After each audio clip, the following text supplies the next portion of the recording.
The silent squeeze has already begun, and the most unsettling part is that almost nobody feels it happening. Liquidity doesn't vanish with drama or noise. It withdraws quietly like water receding from the shore before a massive wave. By the time people notice the sand stretching farther than it should, it's already too late to run. That's the phase we're entering right now. You can look at the markets, the news, or the sentiment on social platforms and see an illusion of normally even optimism. But when you study the underlying movements where money is actually flowing, where credit is tightening, how institutions are adjusting, you begin to see the early signs of a system gradually losing its circulation. And once the flow slows down, everything built on top of it becomes vulnerable. The average person goes through their day unaware of how many parts of their life depend on liquidity: businesses extending credit to suppliers, banks lending to customers, investors allocating funds, institutions taking risk, consumers making purchases they haven't fully saved for. All of these actions depend on the belief that money will keep moving, but when liquidity contracts, that belief erodes, decisions become cautious, approvals take longer, risk tolerance fades, and suddenly what once felt effortless becomes restrictive. It doesn't happen overnight, but the shift is unmistakable if you know how to look for it. You can feel it in the tightening of credit conditions where lenders become selective even with borrowers they previously welcomed. You can sense it in the way companies begin to slow hiring, not because they want to, but because their access to capital feels less certain. You see it in declining market volumes where enthusiasm has quietly been replaced by hesitation. Even in the behavior of large institutions, there's a subtle recalibration underway. They're not pulling back dramatically because that would signal panic. Instead, they slowly reduce exposure, increase reserves, and position themselves for a more fragile environment. These moves are invisible to the public because they leave no immediate scars, but they reveal a very clear message. Caution is returning and liquidity is thinning. The unsettling part isn't the tightening itself. It's the disconnect between what people see and what is actually happening. Most individuals rely on surface-level signals. If markets look stable, they feel safe. If the headlines aren't screaming crisis, they assume everything is fine. But market stability can coexist with structural stress, just like calm water can hide a powerful undertow. This is the moment when the most dangerous miscalculations are made, the period when people think nothing is happening precisely because everything looks normal on the outside. Liquidity crunches rarely announce themselves, and when they finally become visible, it's usually at the point where the average person no longer has the ability to prepare. Right now, institutions are shifting into capital preservation mode, but the public is still in consumption mode. That psychological gap creates fertile ground for mistakes. People continue taking risks that made sense in a high liquidity environment but become dangerous in a tightening one. They borrow as if credit conditions will stay friendly. They invest as if markets will reward risk indefinitely. They spend as if cash will always be easy to access. But liquidity contractions reveal the fragility of those assumptions. When money stops moving freely, leverage becomes a liability instead of an advantage. Overextended businesses start feeling the strain. Investors with emotional strategies begin making irrational decisions, and those who believe they had time to adjust realize that time has already slipped away. As liquidity dries up, one of the first things you notice is the behavioral shift. Confidence declines not dramatically but subtly. At first, people become more careful. They second-guess decisions. They hesitate before committing to anything long-term. This shift is often dismissed as normal variance, but it is actually the early signal of deeper stress. Liquidity impacts psychology long before it impacts headlines. When the flow of capital becomes restrictive, people's decisions reflect fear before their words ever do. You might also see the early strain in sectors that rely heavily on credit. Real estate begins to slow. Small businesses start feeling pressure, venture markets go quiet, investors struggle to exit positions at the prices they once expected. None of this screams crisis, but it quietly reshapes the financial landscape. Opportunities that seemed abundant suddenly feel scarce. Markets that once felt predictable become volatile in ways most people can't interpret. And through all of this, the invisible mechanism causing these changes is the same. Liquidity leaving the system one drop at a time. What makes this moment so critical is that very few people understand how rapidly a silent squeeze can escalate once confidence begins to shift. Liquidity isn't just about money moving through the system. It's about trust. The belief that money will be available tomorrow is what makes people spend, borrow, invest, and take risks today. When that belief weakens, the entire system starts tightening emotionally before it tightens financially. And once that emotional tightening takes hold, the shift into the next phase accelerates faster than most people can adjust, pushing us toward a window of time where preparation matters more than prediction.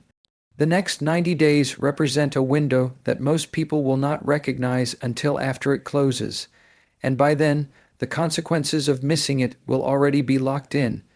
Whenever liquidity begins to compress, the system moves into a phase where time becomes compressed as well.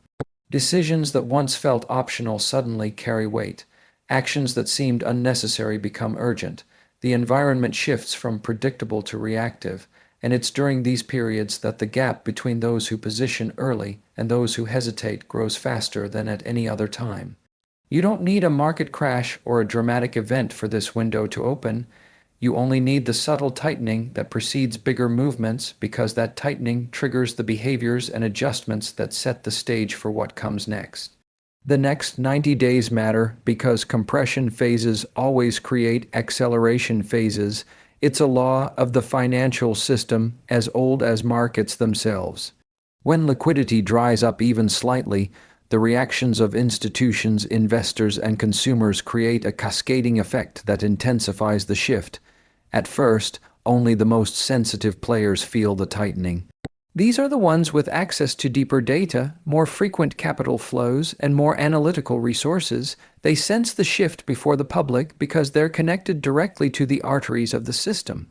As they adjust, they influence the next layer of participants, who then influence the next, creating a chain reaction that eventually reaches the broader market. But by the time it reaches the average person, the window to act early is already gone. Right now, we're moving into the earliest stage of that chain reaction. You can think of it like a pressure buildup inside a sealed chamber. For a while, everything looks stable, but the pressure inside is rising.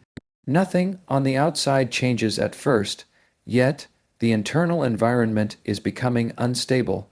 Eventually, the system must release that pressure, and it does so in the form of sudden repricing, volatility surges, or unexpected break points in areas people assumed were safe. This is why the next 90 days are not just another quarter on the calendar. They are a countdown to a structural adjustment that will determine who gains and who loses when the system reaches its release point. The most important part to understand is that this window is not defined by dramatic headlines. It's defined by the subtle repositioning of capital that happens before the headlines. Professionals move long before the public sees anything alarming. They reduce exposure quietly, they secure liquidity discreetly, they hedge risk without announcing they're doing so. By the time news outlets catch up, the smartest players are already on the other side of the adjustment. That is why awareness right now is so valuable. If you wait for confirmation from the outside world, you automatically eliminate your chance to be early. In every liquidity crunch, there's a moment when people still believe they have time.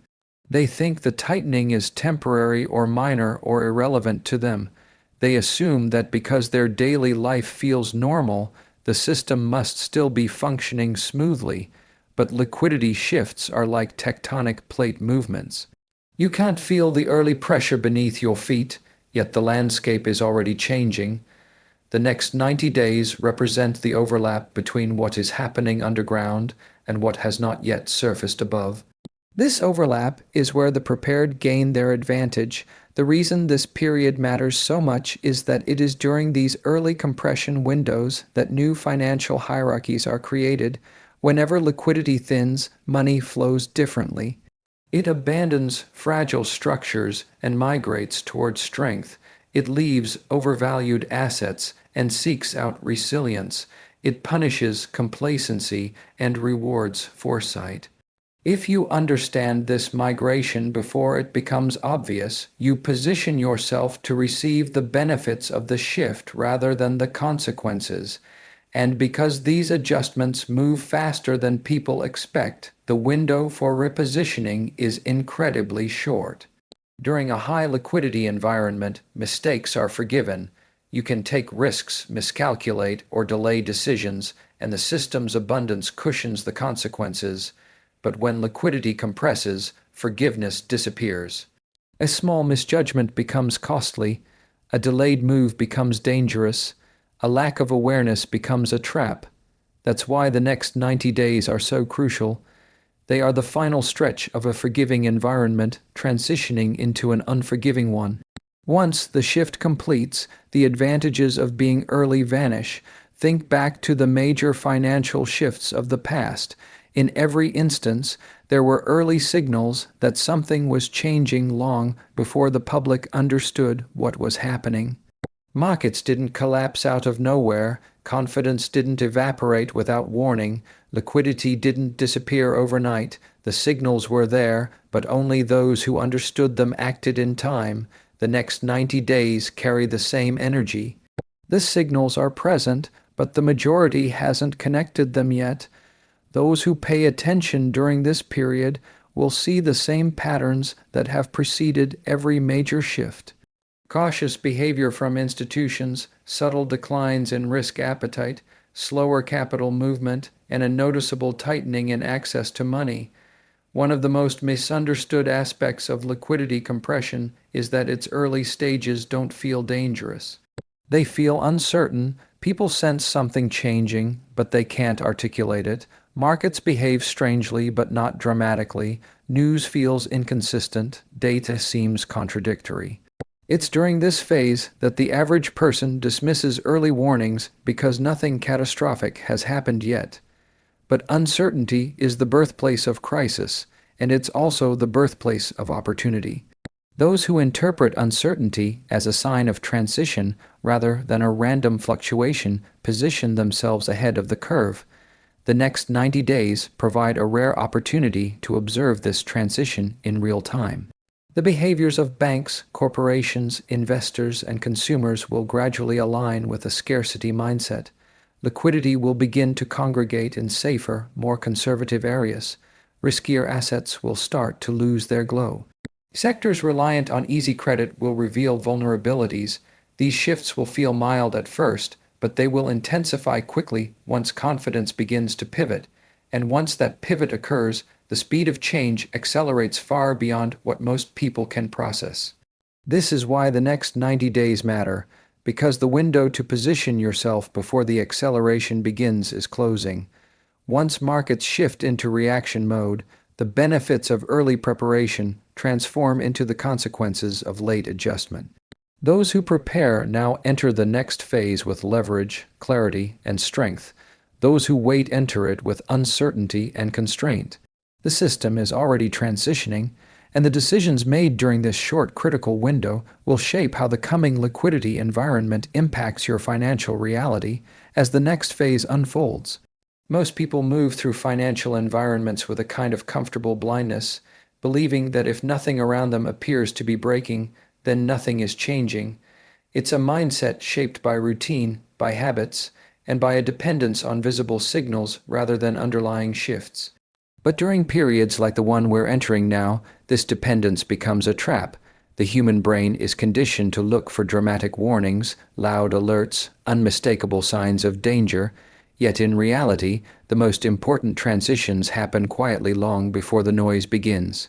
This is why the majority consistently misses the early phases of major financial shifts. They don't feel them emotionally until the consequences have already begun to materialize. The hard truth is that most people are not trained to recognize subtle changes in liquidity, credit conditions, or capital flow. They respond to movement, not to pressure. They wait for confirmation, not for signals. And in a system where timing is everything, this creates a predictable cycle of reacting too late. They underestimate how fast stress can build inside markets that still look stable on the surface. They assume they'll have time to adjust once things become clearer, not realizing that clarity only comes after the opportunity to prepare has already passed. It's not because they're incapable, it's because their thinking is anchored to what they can see, not what they can sense. This blindness is amplified by the emotional patterns people fall into when faced with uncertainty. When the environment begins to shift, the first instinct is to seek reassurance rather than information. They look for reasons to believe everything is still fine. They cling to optimism because it feels safer than confronting the possibility of change. Even when early warnings appear, they rationalize them away. They tell themselves it's temporary or exaggerated or unrelated to their situation. This emotional denial creates a dangerous lag between the moment when the system begins to tighten and the moment when the average person acknowledges it. And by the time acknowledgement arrives, the window for strategic action is usually already closing. What makes this period particularly dangerous is the illusion of stability created by surface-level indicators. Markets may appear calm, jobs may still feel secure, spending may still look normal, but beneath that calm, stress can be building rapidly. Liquidity crunches don't start with visible breakdowns, they start with invisible shifts in confidence. Institutions pull back slightly, credit becomes a little harder to get, capital becomes selective. These actions don't announce themselves, but they create the conditions for the next phase. The average person doesn't feel these shifts directly because their daily life hasn't been disrupted yet. But the disruption is already forming in the decisions being made by players far upstream. This is where the blind spot becomes costly. People assume that because nothing has dramatically changed for them, nothing has changed at all. They mistake personal stability for systemic stability.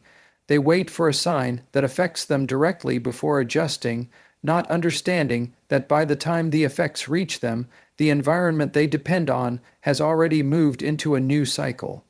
This reactive mindset is exactly why financial resets separate people into two groups: those who adapt early because they recognize patterns, and those who adapt late because they wait for pain. The problem isn't just emotional. It's structural. Most individuals are surrounded by environments that reinforce short-term thinking. Social media rewards instant reactions, not long-term reasoning. News cycles focus on events, not processes. Personal conversations revolve around what's happening right now, not what the foundations beneath the surface are developing into. People become trapped in a feedback loop where they respond only to the present moment, ignoring the slow-moving forces that shape the future. And when those forces accelerate, as they do during liquidity contractions, those who have been ignoring them suddenly find themselves out of alignment with the world they assumed would remain stable. Even those who sense something shifting often struggle to act on it. They feel the tension, the uncertainty, the quiet pressure, but they hesitate because they want reassurance before making changes. They want to be certain, forgetting that certainty always arrives last. They look for external validation, for a headline or a chart or an expert to confirm what their intuition is whispering, and in that waiting, the opportunity slips away. The irony is that the strongest decisions in periods like these are made not through emotional comfort, but through disciplined observation. The early movers are not the ones who feel the shift the loudest. They are the ones who trust their ability to interpret subtle signals and act before the crowd realizes what is unfolding. Right now, the world is filled with people who don't realize how exposed they are to the tightening beneath the surface. Their blind spots come from routine, their routines come from comfort, and their comfort comes from a world that no longer exists in the same way it did a year ago. They're living in an environment shaped by the past, not by the forces shaping the next 90 days. They aren't intentionally ignoring the signals, they simply don't know where to look, or they look only at the things that confirm what they want to believe. And this is why those who recognize these blind spots have an advantage. They see the shift that others overlook. They understand that stability is not the default condition of markets, but a temporary stage between phases of change. They recognize